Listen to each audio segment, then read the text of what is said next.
Mr. Speaker, this week I welcomed 26 new citizens to this country.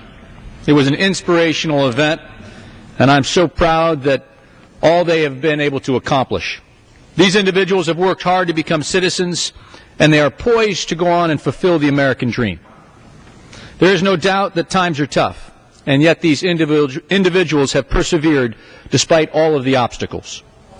As families all over the nation are struggling with a lagging economy, we must remain focused on job creation and economic growth.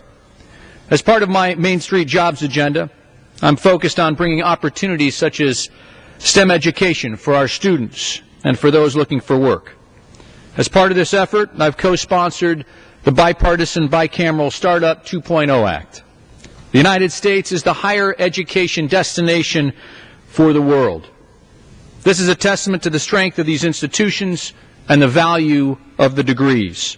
But too often, foreign students come here to learn and then have little choice but to return to their home countries after they are through.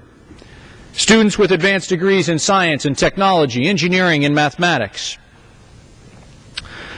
are forced to go home with that knowledge, with the ideas and aspirations to change the world and bring new technologies.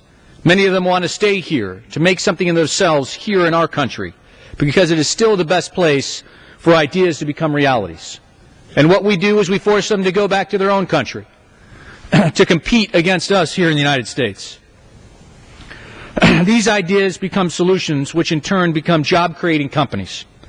According to a study by the National Foundation for American Policy, immigrants founded or co-founded almost half of the top 50 venture-backed companies in the United States.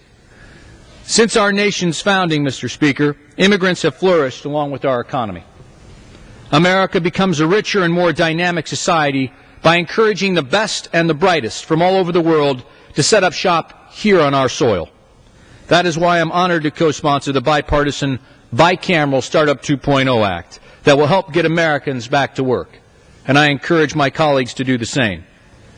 America becomes a richer and more dynamic society by encouraging the best and the brightest from all over the world to come here to our country. The people I welcomed as new citizens this week do not have time for gridlock in Washington, Mr. Speaker. The American public don't have time for gridlock in Washington. We must move forward and find common ground to help the millions of Americans who are looking towards their American dream, to help them get back to work.